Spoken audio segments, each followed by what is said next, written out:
झुलनी में गोरी लागा हमार जिया।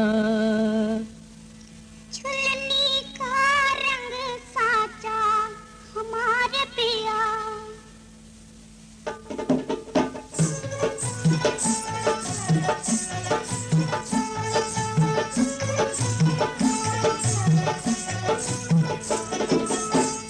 झुलनी में गोरी लागा हमार जिया। झुलनी में गोरी लागा हमार जिया। झुलनी का रंग साचा हमारे पिया। झुलनी का रंग साचा हमारे पिया।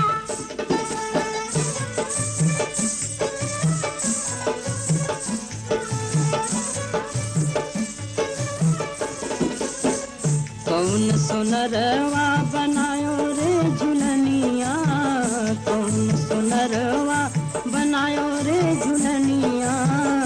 रंग परे नहीं कांचा हमार दिया।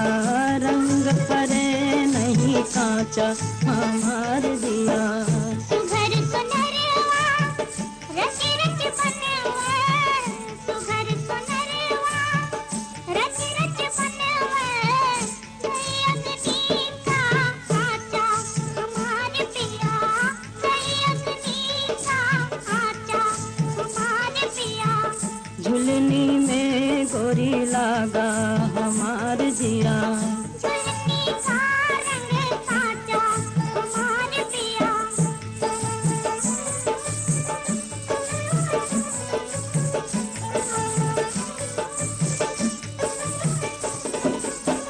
छित जल पावक गगन समीरा।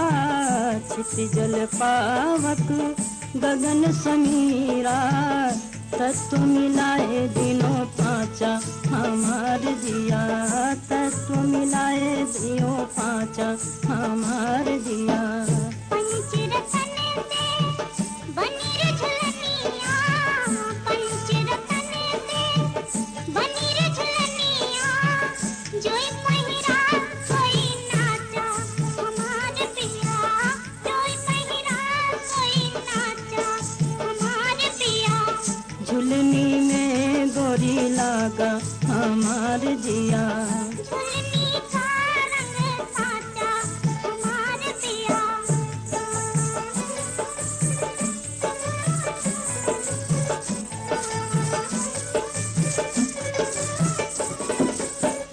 जतन से रखियो गोरी झुलनिया। जतन से रखियो गोरी झुलनिया। गूंज चहूद से साचा हमार जिया। गूंज चहूद से साचा हमार जिया। टूटी झुलनिया बहुरी नहीं बनी है। टूटी झुलनिया बहुरी नहीं बनी है। फिर न मिले ऐसा ढांचा हमारे पिया। फिर न मिले ऐसा ढांचा हमारे पिया। झुलनी में गोरी लागा हमार जिया।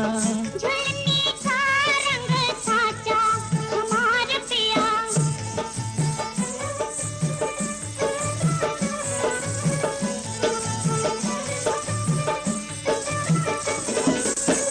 सुर नर मुनि देख रीझे झुलनिया।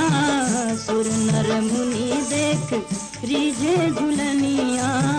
कोई ना जग मेरे बाचा हमार जिया। कोई ना जग में बाचा हमार जिया। यही झुलनी का सकल जग मोह है।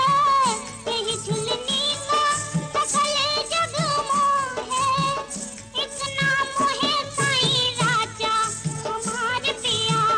इतना मोहे साईं राजा हमारे पिया। झुलनी में गोरी लागा हमार जिया।